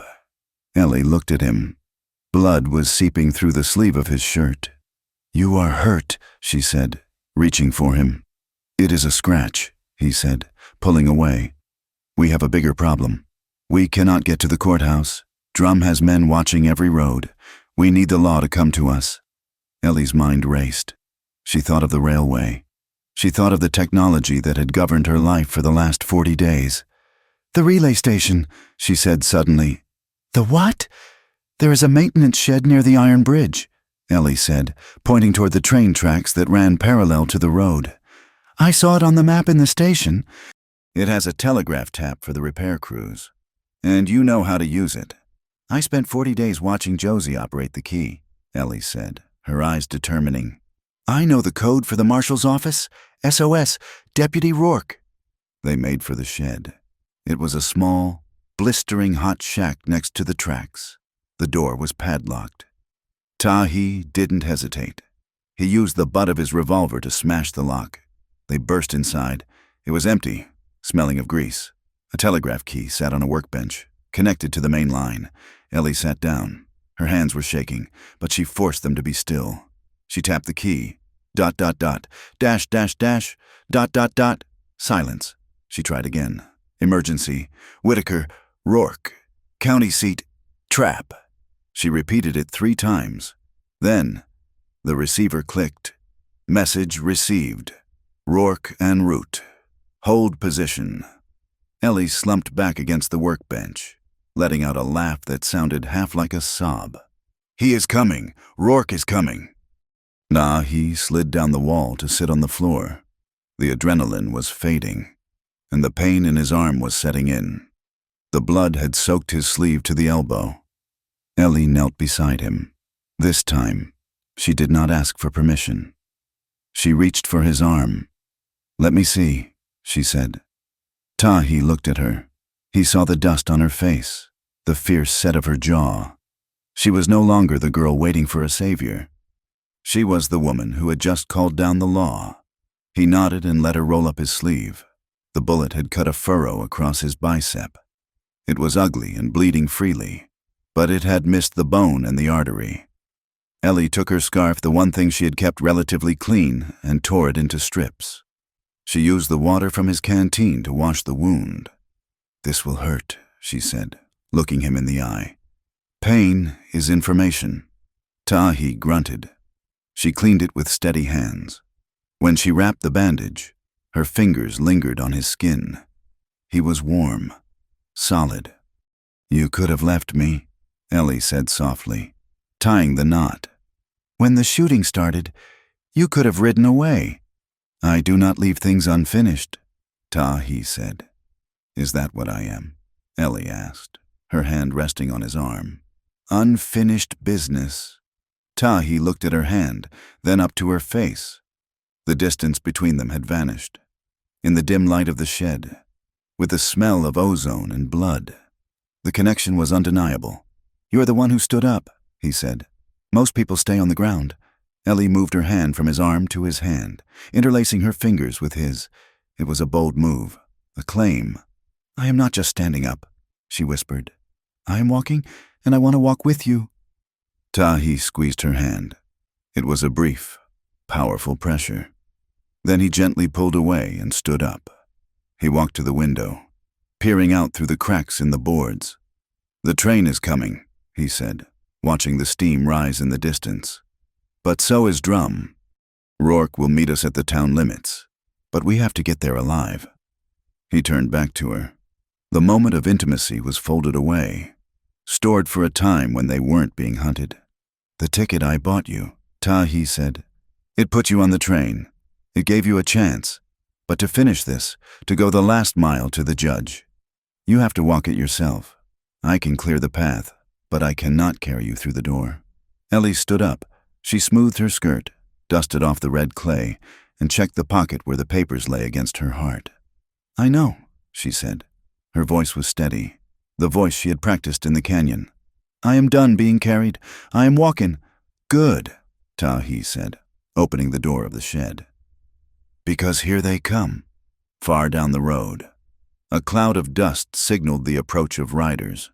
Silas Drum was coming to claim his prize, but he wasn't going to find a victim. He was going to find a warrior and a woman who had sharpened her voice into a blade. The unfinished railway bridge over Coyote Pass was a scar of timber and iron cut into the living rock of the mesa. It was the only way across the gorge, a narrow throat where the wind howled like a trapped animal. The workers had gone for the day, or perhaps they had been ordered away.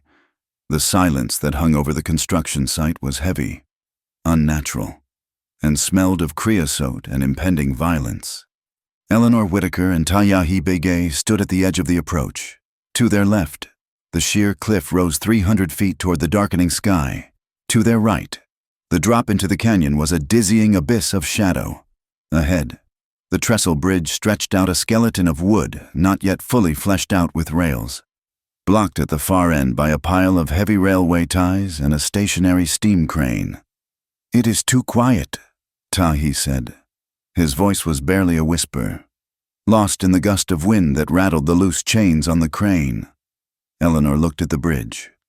It was the final obstacle. Beyond it lay the road to the county seat, less than 5 miles away. The court hearing was tomorrow morning. If they crossed this bridge, she would walk into the judge's chambers and reclaim her life. "We have to cross," Eleanor said, though her stomach twisted with instinctual fear. "There is no other way around without losing 2 days." Tahi did not move. He was reading the landscape, his eyes scanning the high ridges, the shadows of the crane, the stacked lumber. He was looking for the disruption in the pattern, the unnatural shape in a world of stone and wood. "Wait," he commanded. his hand shooting out to stop her chest. A single crack echoed through the canyon. It was not the sound of a hammer. It was sharper, deadlier. A splinter of wood the size of a finger exploded from the post directly next to Eleanor's head. The sound of the rifle report arrived a fraction of a second later, rolling down from the high ground on the far side of the pass. "Down!" Tahi roared. He did not gently guide her this time. He tackled her, his weight driving her into the dirt behind a stack of iron rails. Another bullet whined off the metal, sending sparks dancing into the dry grass. "They are not trying to scare us," Tahi said, his voice flat and hard. "They are shooting to kill." Eleanor pressed her cheek against the gritty earth. Her heart hammered against her ribs like a trapped bird. "Who is it? Can you see them?" "A rifleman. High ridge. He has the angle on the bridge. If we step out, we are dead." Tahi shifted, pulling his own revolver, but the range was too great. A handgun was useless against a rifle at 200 yards. He looked around the small island of cover they occupied. They were pinned. The sun was setting, casting long, deceiving shadows. But the sniper had the high ground and the patience of a hunter. "We are trapped," Eleanor whispered. The reality of it washed over her. After 40 days of starvation, after the train, the desert, the ambush in the creek, it was going to end here, behind a pile of cold iron. "No," Tahi said. "We are not trapped. We are hunted. There is a difference." He reached into his pocket and pulled out a small mirror, a piece of polished tin he used for shaving. He did not stick his head out. He angled the tin near the edge of the rails, catching the reflection of the ridge. Ping! A bullet struck the ground inches from his hand, spraying dirt into his face. He pulled back instantly. "He is good," Tahi noted, wiping the dust from his eyes. "He is watching for movement. He is waiting for a mistake." "Silas Drum," Eleanor said, the name tasting like bile. "He knows. He knows if I make it to court tomorrow. His deal collapses. He doesn't want to capture me anymore. He wants to erase me. Then we must make it impossible for him to erase you," Tahi said. He looked at the unfinished track bed. A heavy ore cart sat on the rails about 10 feet away. It was filled with gravel, a solid block of iron and stone. "The cart," Tahi pointed. "If we can release the brake, we can push it across the bridge. It will give us cover until we reach the other side." "That is 10 feet of open ground," Eleanor said. "I will draw his fire," Tahi said, his eyes locking onto hers. "I will move to the left. When he shoots at me, you run for the cart and kick the brake release. Can you do this?" Eleanor looked at him. He was offering to be a target. He was willing to bleed so she could move. "No," she said firmly. Tahi looked surprised. "Eleanor, no," she repeated. "I am done watching people bleed for me. We move together, or we do not move." She looked at the cart. "Throw your hat to the left. He will jerk toward the motion. We run together." Tahi studied her face for a second. Seeing the steel that had been forged in the last few days, he nodded. "On 3. He took off his wide-brimmed hat. He gripped a heavy stone in the other hand. 1, 2, 3. He hurled the hat and the stone to the left. The hat fluttered. The stone clattered against the wood. The sniper fired. The bullet tore through the hat. In that split second of distraction, Eleanor and Tahi sprinted. They covered the 10 feet in a heartbeat, diving behind the heavy iron ore cart just as a second shot ricocheted off its side with a deafening clang. They were safe for the moment, shielded by the cart. "The brake!" Tahi shouted. Eleanor reached down. The brake lever was rusted, stiff with disuse. She grabbed it with both hands, gritting her teeth, and pulled with every ounce of strength she possessed. With a screech of protesting metal, the brake disengaged. The cart groaned. The track had a slight downward grade across the bridge. Slowly, painfully, the wheels began to turn. "Stay low," Tahi ordered. They crouched behind the moving wall of the cart, matching their pace to its slow roll. Bullets hammered against the front of the cart, thud, thud, clang. But the gravel and iron held. They were halfway across the bridge. The wind was stronger here, whipping Eleanor's hair across her face, carrying the sound of the impacts. Below them, through the gaps in the ties. The canyon floor was a dark, distant threat. Then the cart stopped. It had hit a warped section of the temporary track. The wheels ground to a halt. "Push!" Tahi grunted. They drove their shoulders into the iron, straining, their boots slipping on the wooden ties. The cart rocked, but it did not roll. They were stuck in the middle of the bridge. The sniper had zeroed in. He stopped firing at the cart and began firing at the edges, keeping them pinned tight. "He is moving," Tahi said, listening to the echoes. "He is coming down from the ridge. He wants a better angle." Eleanor pressed her back against the cold metal of the cart. She realized the truth with a clarity that was terrifying. The sniper was suppressing them so someone else could close in. It was a kill box. If she stayed silent, she died. If she stayed hidden, she died. And if she died here, Marla would tell the town that Eleanor Whitaker had perished in a tragic accident, a confused girl wandering where she shouldn't have been.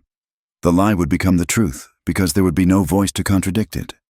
Eleanor looked at the envelope in her dress. It was just paper. Paper could burn. Paper could be buried. "I am not a ghost," she whispered. She looked at Tahi. He was checking his revolver. He had 2 bullets left. He was preparing to charge, to sacrifice himself in a final blaze of violence, to buy her time. "Don't," she said. Eleanor stood up. "Eleanor, get down," Tahi shouted, reaching for her. But she stepped away from the cart, out into the wind, out into the open air where the setting sun set her golden hair on fire. She did not cower. She grabbed the railing of the bridge to steady herself against the gale. The shooting stopped. The sniper, seeing a woman suddenly rise from the cover, hesitated. It was unexpected. It broke the pattern of combat. Eleanor drew a breath that filled her lungs with the dust and the air of the territory she loved. "I am Eleanor Whitaker," her scream tore through the silence of the canyon. It was not a scream of terror. It was a scream of declaration. It echoed off the canyon walls, magnifying, sounding like the voice of the earth itself. "I am the daughter of John Whitaker. This is my land, and I am not dead." She held the envelope up high, waving it like a flag. "You cannot bury me. I am here, on the ridge." The sniper froze. In the scope, he saw not a target, but a human being. A woman claiming her name with a ferocity that shook his resolve. He was a hired gun, but he was not a butcher of madwomen. The hesitation cost him a second. That second was all Tahi needed. While the sniper stared at the woman defying death, Tahi broke from cover. He did not run away. He ran forward, closing the distance to the far end of the bridge where the shadows were deep. He saw the flash of movement not on the ridge, but closer. A second man had been moving along the catwalk of the crane to flank them. Tahi fired. His bullet did not strike the man's heart. He aimed for the rifle. The shot sparked off the metal receiver of the gunman's weapon, sending it spinning into the gorge. The gunman cried out, clutching his numb hand. Tahi was upon him in 3 strides. He did not use his gun again. He used his body. He slammed into the man, driving him back against the wooden frame of the crane. It was a brutal, ugly collision of bone and intent. The man tried to draw a knife, but Tahi caught his wrist. He twisted, using the leverage of the man's own weight. There was a sickening pop, and the knife fell. Tahi swept the man's legs, driving him to the wooden deck. He placed his knee on the man's chest. The barrel of his empty revolver pressed against the man's throat. "Stay!" Tahi snarled. On the bridge, Eleanor was still standing. She was breathing hard, her chest heaving. She had not been shot. She had faced the darkness and shouted it down. But the danger was not over. From the shadows behind the crane, a figure emerged. He was dressed in a fine suit that was out of place among the grease and dust. He held a small Derringer pistol, and his face was twisted in a rictus of panic and rage. Silas Drum. He did not look at Tahi. He looked at Eleanor. "Give it to me," Silas screamed, his voice cracking. "Give me the papers, you stupid girl. Do you have any idea how much money is at stake?" He stepped onto the bridge, the small gun shaking in his hand. "I will kill you. I swear it. I will tell them you jumped." Eleanor lowered her arm, but she did not step back. She looked at the man who had tormented her, the man who had turned her home into a prison. He looked small now, pathetic. "You can't kill the truth, Silas," she said, her voice steady. "Watch me." Silas raised the gun. Ta'ahi, 10 yards away, saw the intent. He had no bullets. He could not reach Silas in time, but he had the environment. He looked at the steam crane. The boiler was cold, but the chains were loose, hanging above the track where Silas stood. A heavy iron hook swung slightly in the wind. Tahi grabbed the release lever of the winch and kicked the locking gear. Gravity did the rest. The heavy chain unspooled with a roar like a dragon waking up. The massive iron hook swung down in a pendulum arc. It did not hit Silas. It smashed into the wooden railing directly beside him, shattering the timber with the force of a cannonball. The bridge shook violently. Silas lost his footing. He flailed, dropping the gun, and fell to his knees, staring into the abyss that had just opened up beside him. The shock broke him. He scrambled backward, crab walking away from the edge, whimpering. Tahi walked over to him. He picked up the derringer from the deck and pocketed it. He looked down at the land agent. Silas looked up, his face gray with terror. Don't kill me. I can pay you. I can give you double what she is paying." Ta'ahi looked at the man with absolute disgust. He thought of the 40 days Eleanor had suffered. He thought of the sniper on the ridge. His hand drifted to the knife at his belt. It would be easy. It would be justice of a kind. The canyon was deep. No one would ask questions about a man who fell. Then he heard the voice of Hastian Nez in his head. "Balance." And he looked at Eleanor. She was walking toward him now. She was not looking at Silas with hate. She was looking at him with pride.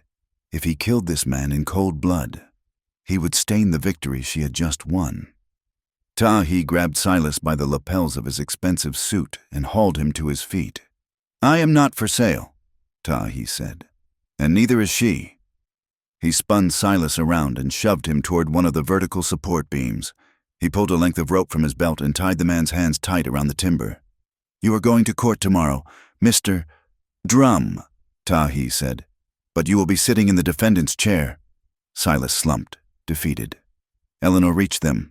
She looked at the bound man, then at Tahi. "You didn't kill him," she said softly. "He is not worth the bullet." Tahi replied, "And you stood up." "I told you," Eleanor said, a trembling smile touching her lips as the adrenaline began to fade. "I am done running." Before they could speak further, the sound of galloping horses thundered from the road beyond the bridge. Dust rose in the twilight.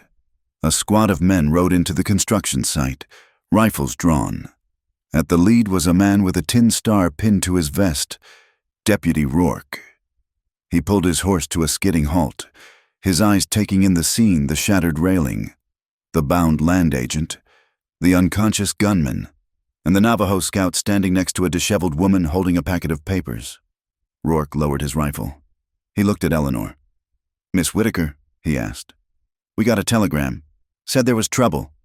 Eleanor stepped forward. She brushed the dust from her skirt. She looked the lawman in the eye. "There is no trouble, Deputy," she said clearly. "Just a kidnapping, an attempted murder, and a land fraud. And I have the evidence for all three right here." She handed the envelope to the deputy. "And this man," she said, gesturing to Tahi, "this man is under my employ. He is to be treated with the respect due a hero." Rourke looked at Silas Drum, who was weeping silently against the beam. He looked at the sniper on the ridge who was now fleeing into the night, realizing the game was up. "Well," Rourke said, tipping his hat, "seems like you did our job for us.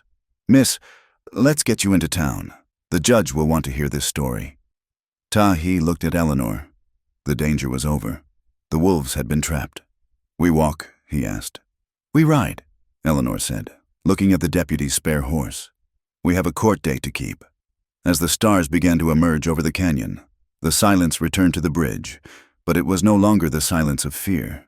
It was the silence of peace after the storm. Eleanor Whitaker had crossed the bridge, and she had brought her own justice with her. The walk from the sheriff's office to the county courthouse was less than 300 yards, but for Eleanor Whitaker, it felt longer than the 40 days she had spent at the station. The sun was high and unforgiving, bleaching the color out of the dusty street. News had traveled faster than the telegraph wire. The town of San Cristobal had heard the rumors the prodigal daughter had returned, dragged out of the wilderness by a Navajo scout and a deputy, looking like a beggar and screaming about murder. People lined the boardwalks. They did not cheer. They stared. Eleanor walked with her head high. Though her dress was torn at the hem and stained with the red clay of the canyon, she felt the eyes of the town upon her, the matrons in their clean bonnets, the merchants in their aprons. Their whispers were like the buzzing of flies. "Look at her!" a woman whispered loud enough to be heard. "Run off for months, living with savages. And now she comes back expecting us to open the doors." "I heard she lost her mind," a man replied. "Grief does terrible things to a weak constitution." Eleanor tightened her grip on the oilcloth envelope. Beside her, Tahi walked not as a prisoner, but not quite as a free man either. He moved with the wariness of a wolf entering a kennel, his eyes tracking every hand that moved near a hip. He kept a respectful distance from Eleanor, sensing that standing too close would only feed the fire of the gossip. They entered the courthouse, a building of imposing brick that smelled of floor wax, stale cigar smoke, and judgment. The courtroom was already packed. At the plaintiff's table sat Marla Whitaker. She was dressed in mourning black, a veil of lace artfully arranged to suggest a grief that was both profound and expensive. Beside her sat her lawyer, a man named Sterling who had a smile like an oiled hinge. When Eleanor entered, Marla let out a theatrical gasp. She pressed a handkerchief to her mouth, her shoulders shaking. "Oh, my poor Eleanor!" Marla cried out, her voice trembling perfectly. "Look at what has become of you." The judge, a man with a face like a dried riverbed and eyebrows like sagebrush, banged his gavel. "Order! The court is in session. Deputy Rourke, bring the witness forward." The proceedings began not with justice, but with character assassination. Sterling, the lawyer, stood up. He did not look at the evidence. He looked at the jury, 12 men who owned land and feared scandal. "Your Honor," Sterling began, his voice smooth, "we are here on a tragic matter. Mrs. Whitaker has been frantic with worry. Her stepdaughter, suffering from the melancholia that took her father, ran away 6 weeks ago. She has been wandering the territory, confused, likely taken advantage of by certain elements." He cast a disdainful look at Tahi, who stood silently by the back wall. "This claim of land ownership," Sterling continued, waving a hand dismissively, "is clearly a delusion, a fabrication of a mind that has snapped under the strain. We ask that Miss Whitaker be remanded to the care of her loving mother, and that the doctor be allowed to treat her at the sanitarium in Denver." A murmur of agreement went through the room. It was a clean story. It made sense to them. It explained the dirt, the wild hair, the Navajo companion. It was easier to believe a woman was mad than to believe she was a victim of greed. Eleanor felt the walls closing in. The wall of society that Hank the station master had warned her about was real, and it was being built brick by brick right in front of her. "I object," a calm voice said from the back of the room. The crowd turned. Sister Mercy stood up. Her habit was dusty from the journey, but her presence commanded immediate silence. "State your name." The judge grumbled. "Sister Mercy of the Mission San Miguel," she said, walking to the railing. "I swore this child to God when she was born, and I taught her to read, write, and cipher." The judge nodded. "In the territory, you could question a sheriff, but you did not question a nun." "Let her speak." Mercy turned to the jury. "You say this woman is confused, that she does not know her own mind 2 days ago. Eleanor Whitaker came to my mission. She recited the dates of her father's illness. She recounted the specific contents of the will that Marla Whitaker burned in the fireplace of the ranch house." Marla stiffened, her handkerchief pausing halfway to her eyes. "Mrs. Whitaker claimed Eleanor wrote no letters." Mercy continued, her voice rising. But I have here the returned envelopes, stamped refused by addressee, which I sent to the ranch myself. Eleanor was not lost. She was erased. She was isolated, starved of contact, and then driven out to die so that a signature could be forged. Mercy placed the baptismal records and her affidavit on the judge's bench. Madness is often a convenient label for a woman who knows too much. The mood in the room shifted. The certainty of the crowd wavered. Testimony of a friend, Sterling sneered, trying to recover. But where's the proof of this? Conspiracy one. The proof sits tied to a post outside. Deputy Rourke spoke up from the side. But we have a witness to the crime itself. Rourke gestured to Tahi. Tahi stepped forward. He did not take the oath on the Bible. He simply raised his hand and spoke to the judge. I am Tahi Bigay, he said.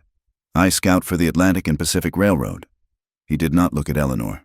He knew that if he seemed too familiar with her, it would damage her case. He played the part of the observer. I tracked the men who were hunting her. Tahi said. I found them at the Red Rock Canyon, and I found this. He reached into his tunic and pulled out a folded map, the surveyor's map he had taken from the unconscious gunman on the bridge. He snapped it open. This is a survey for a new spur line, Tahi explained, pointing to the red ink. It cuts through the Whitaker Ranch. It cuts through the water source. It was drawn 3 months ago, before John Whitaker died. A gasp ran through the room. This was something the men understood. Land, water, money. Silas Drum hired men to stop Miss Whitaker from reaching this room, Tahi said, his voice cold and factual. He hired a sniper to hold the bridge at Coyote Pass. I disarmed the man. Deputy Rourke arrested Drum. The plan was not to help a sick girl. The plan was to bury a legal owner so the railroad could steal the water. Sterling looked pale. He looked at Marla, who was now gripping the table, her knuckles white. Lies, Marla hissed, her composure cracking. The savage is lying. He kidnapped her. Enough, the judge barked. He turned his heavy gaze to Eleanor. Miss Whitaker, you have been silent. Stand up. Eleanor stood. Her legs felt weak, but her hands were steady. She walked to the witness stand. She did not sit. She stood, gripping the railing, looking out at the faces that had scorned her minutes ago. Tell me, the judge said, why should this court believe you over your stepmother? Eleanor looked at Marla. She saw the fear behind the veil. Because I remember, Eleanor said. Her voice was not loud, but it carried to the back of the room. I remember the day my father died, she said. I remember Marla telling me that the ranch was in debt, that we had to leave. I remember the carriage ride. I remember being pushed out into the dirt at the station. She reached into her dress and pulled out the envelope. She opened it, taking out the original deed. For 40 days, Eleanor said, holding up the paper. I sat on a bench at the railway station. I had no money. I had no food. I drank water from a cattle trough. I slept on wood that put splinters in my skin. She turned to the jury. Mr. Sterling says I am mad. He says I ran away.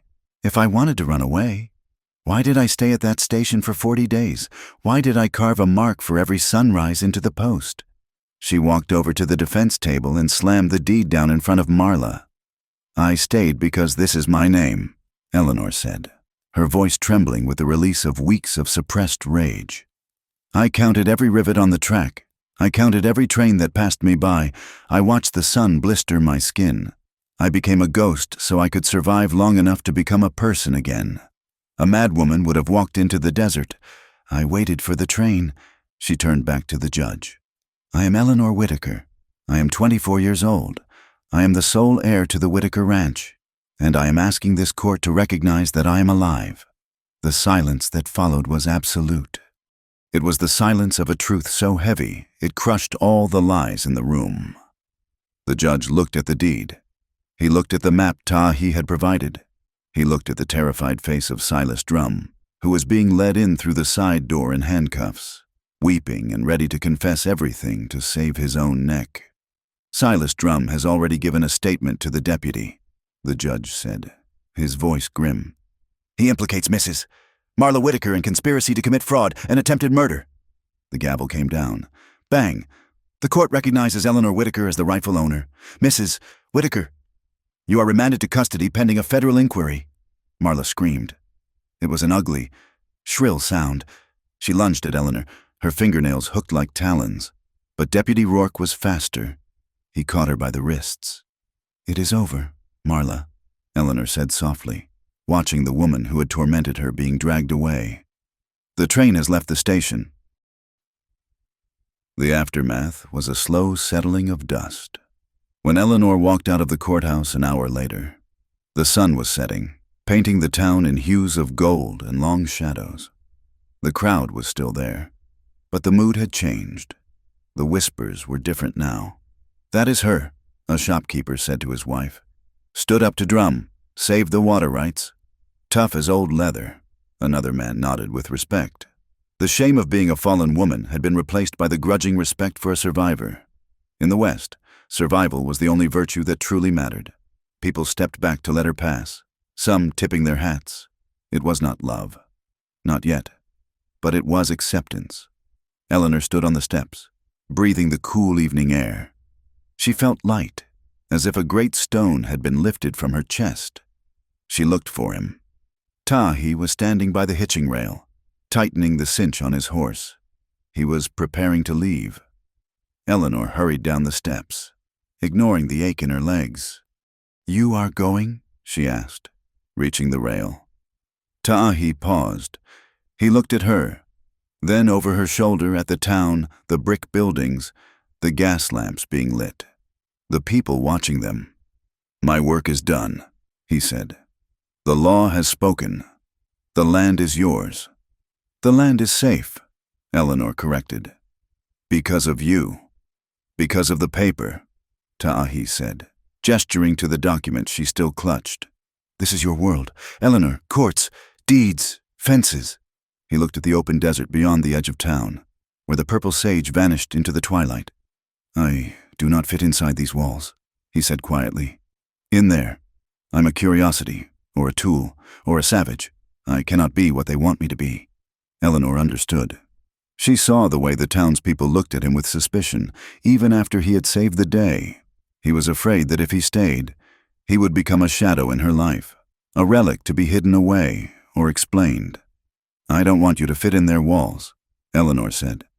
She stepped closer, invading his personal space, forcing him to look at her. I spent 40 days being invisible. Tayahi, I know what it is like to be looked through. I will never do that to you. You are a ranch owner now, he said. A woman of property. I am a scout with a horse and a rifle. I am a woman who knows the value of a ticket, she said. She reached into her pocket. She didn't pull out money. She pulled out the small, rectangular piece of stiff paper, the train ticket he had bought for her at the station.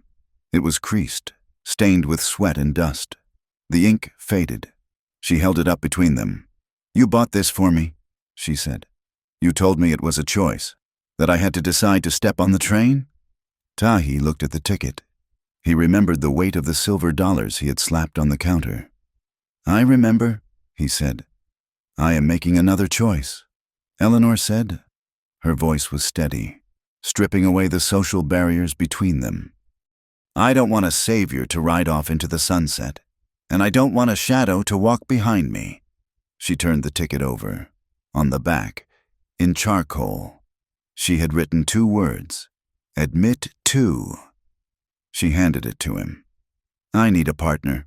Tahi, someone who knows that the land isn't just lines on a map, someone who knows where the water is, someone who knows how to fight for the balance. Tahi took the ticket. His thumb brushed the charcoal writing. He looked at her, really looked at her, stripping away the grime and the exhaustion, seeing the iron core that he had helped forge. They will talk, he said. They will say you lowered yourself. Let them talk. Eleanor smiled, and it was the first true, bright smile he had seen on her face. I have a very loud voice now. I can shout them down. Tahi looked at the ticket, then tucked it into his shirt pocket, right next to his heart. The tension in his shoulders relaxed. The warrior stepped back, and the man stepped forward. "The ranch will need work," he said. "The fences are down." "Then we better get started," Eleanor said. She didn't wait for him to help her. She walked to the spare horse Deputy Rourke had lent her and mounted it with a grace she hadn't possessed 3 days ago. Tahi mounted his paint mare. He guided his horse alongside hers, not ahead, not behind, beside. As they turned their horses toward the road that led back to the ranch, the sun finally dipped below the horizon. The street lamps of the town flickered on, but Eleanor and Tahi were riding toward the open country, where the only light came from the stars and the moon rising over the land that they would now heal together. The ticket was punched. The destination was forever. The weeks that followed the trial were not filled with the idle leisure of victory, but with the hard, calloused work of restoration. The Whitaker Ranch, once a jewel of the territory, had suffered under Marla's neglect. Fences were down. The cattle were scattered in the brush, and the main house smelled of stale air and secrets. But the air was changing. On a Tuesday morning, 3 weeks after the verdict, a black carriage arrived at the ranch gate. It did not carry Marla, who had been quietly escorted onto a train bound for St. Louis 2 days prior, her trunks light and her reputation left behind in the dust. This carriage carried a lawyer from the Atlantic and Pacific Railroad, a man named Mr. Henderson. He sat at the heavy oak table in the dining room. Eleanor sat opposite him. She wore a simple work dress, her sleeves rolled up, her hands showing the faint scratches of wire mending. Tahi stood by the fireplace, a silent sentinel, cleaning a bridle. He was not there to intimidate, but his presence was a heavy anchor in the room. "Miss Whitaker," Henderson said, sliding a contract across the table, "the company is prepared to offer you a very generous settlement. We need the right-of-way through Coyote Pass. The bridge is already half built. We are willing to pay $3,000 for the deed to the canyon section." Eleanor looked at the paper. $3,000 was a fortune. It would restock the herd, fix the roof, and pay wages for 5 years. She slid the paper back. "No," Eleanor said.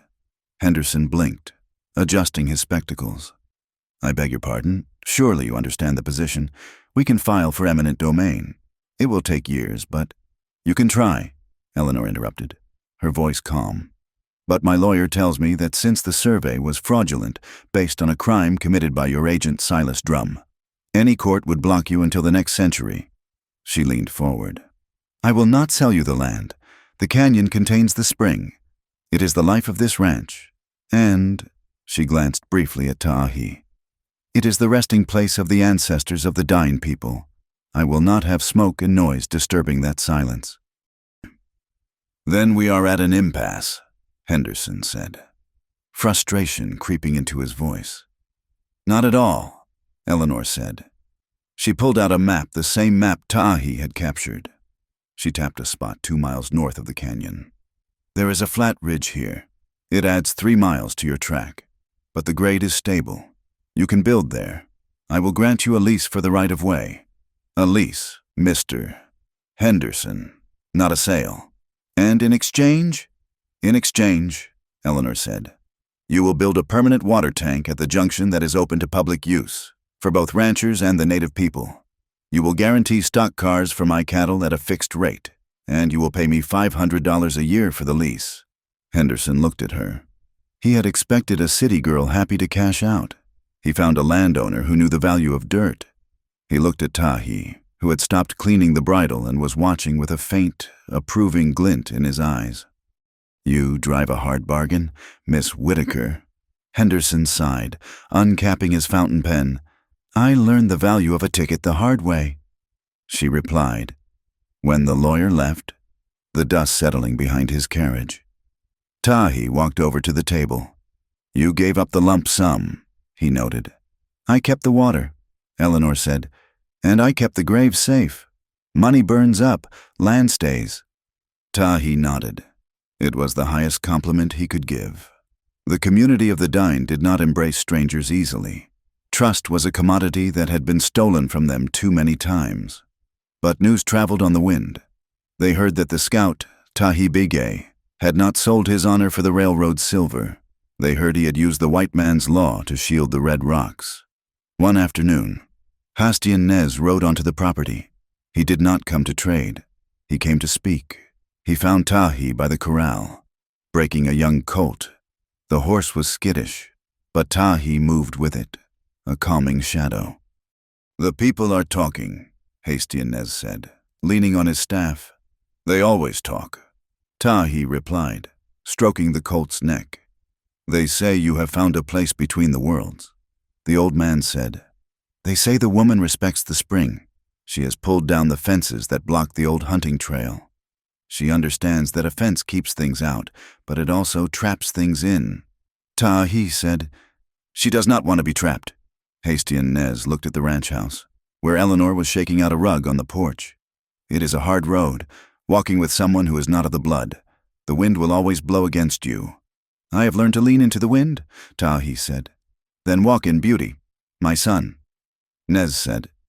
He reached into his saddlebag and pulled out a small pouch of corn pollen. "A blessing." He placed it on the fence post. "You have kept the balance." It was a small gesture, but it meant everything. Tahi was no longer an outcast, a man suspected of being too close to the iron rail. He was a protector who had returned. Life on the ranch settled into a rhythm that was dictated by the sun and the needs of the animals. Eleanor was no longer the frail figure who had fainted at the station. The desert had burned the softness out of her, leaving behind a lithe, durable strength. But there were things she still had to learn. "He knows you are afraid," Tahi said. They were in the south pasture. Eleanor was mounted on a bay gelding, a sturdy horse named Rusty. She was gripping the reins too tightly, her knuckles white. "I am not afraid," Eleanor insisted, though her posture was stiff. "You are stiff as a board," Tahi corrected gently.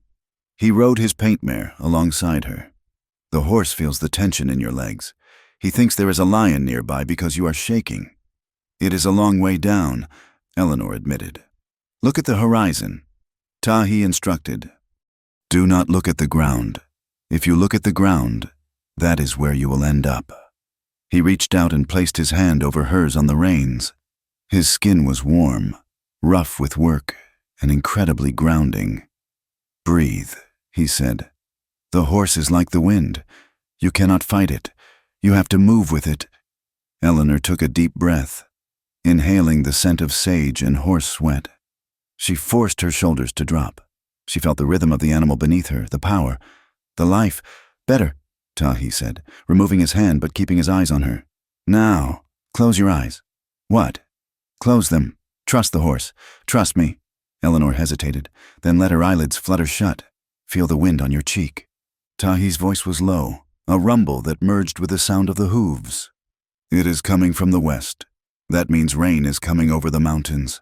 Feel the temperature drop. The desert is telling you a story. Eleanor, you just have to listen." She felt it. The subtle shift in the air, the smell of distant moisture, the sound of a hawk crying out miles away. For the first time, she didn't feel like an intruder in this landscape. She felt like a part of it. "I can see it," she whispered. "Good," Tahi said. "Now open your eyes." She did.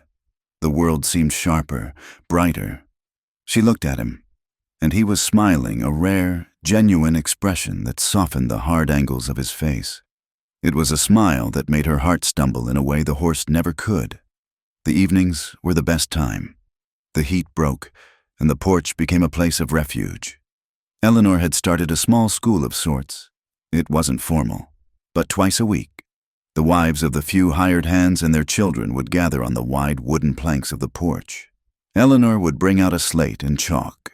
She taught them the alphabet. She taught them how to write their names. "Speak," she told a shy Mexican girl named Maria. "This letter is A. It is the start.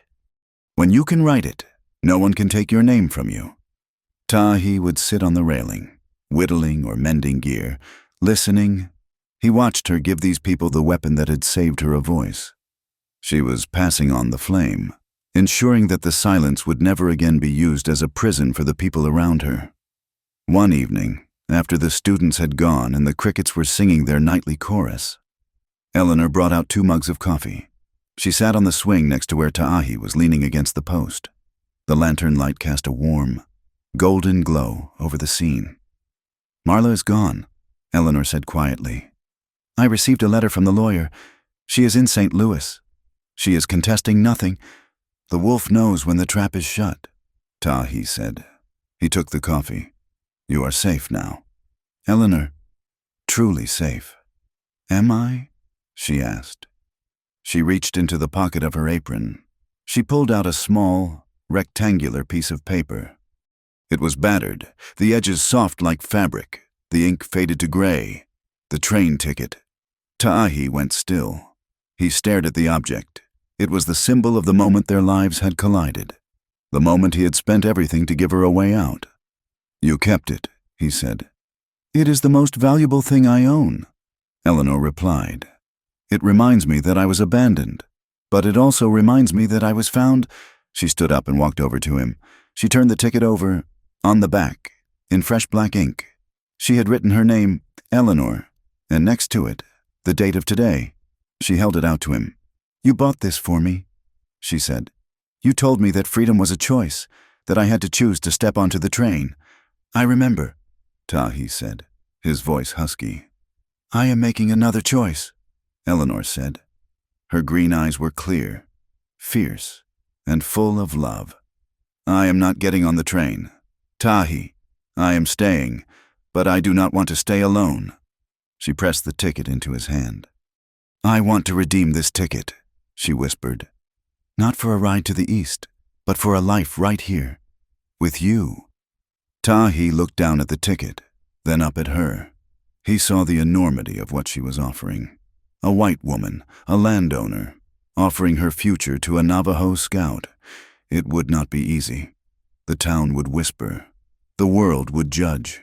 "You know what this means," he said. "People will talk. They will say you lowered yourself. They will turn their backs." "Let them turn," Eleanor said, stepping closer, until she could feel the heat radiating from his chest. "I have spent 40 days being invisible. I don't care about their eyes anymore. I care about yours." Ta'ahi reached out, his hand, so capable of violence, cupped her face with a tenderness that made her breath catch. He traced the line of her jaw with his thumb. "Are you sure?" he asked. It was the final question, the final exit ramp. "I am sure," Eleanor answered. "Because this time, it is my choice." He lowered his head. The kiss was not like the storm of the desert. It was like the rain that followed deep, nourishing and inevitable. It was a kiss of 2 adults who had seen the worst of the world and found the best in each other. It tasted of coffee and promise. It was slow, lingering, a sealing of a covenant that required no judge and no priest. Around them, the wind rustled the cottonwood leaves, sounding like applause.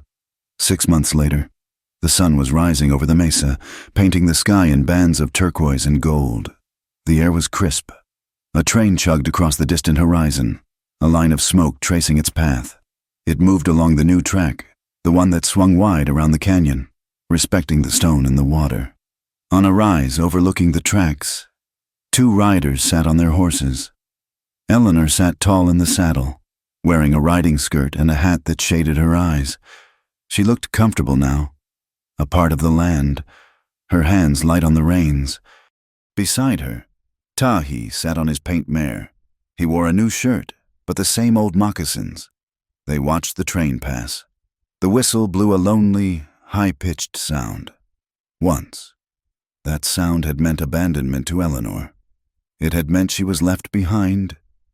Now, she watched the cars rattle by. She saw a face pressed against the glass of a passenger car, a woman looking out at the vast, frightening, beautiful desert. Eleanor raised her hand in a wave, not a wave of goodbye, but a wave of solidarity. "She wonders where she is going," Eleanor said. "She will find out." Ta'ahi said, "If she is lucky, she will find a place where she does not need a ticket to leave." Eleanor smiled. She reached out and took Ta'ahi's hand. The old ticket was gone, tucked away in a keepsake box, but the promise it represented was alive in the grip of their fingers. "I am ready," she said. "To ride?" Tahi asked. "To live," she answered. They turned their horses away from the tracks, away from the iron road that led to other places. They rode toward the ranch, toward the canyon, toward the home they had built together. The desert stretched out before them, not as a wasteland, but as a canvas, wide and open and free. This is the end of the story. Thank you so much for listening to Abandoned at the Train Station for 40 Days, a Navajo warrior bought her a ticket to forever. I truly hope you enjoyed this journey of survival, justice, and love in the Wild West. I would love to hear from you. Please leave a comment down below and tell me, where are you listening from today? It is always amazing to see how far these stories travel. If you enjoyed this story, please consider subscribing to my channel, Wild West Tales. Hit that like button. And if you really want to help this story reach more people, please press the hype button. Your support means the world to me and helps me keep bringing these adventures to life. Thank you, and I will see you on the next trail.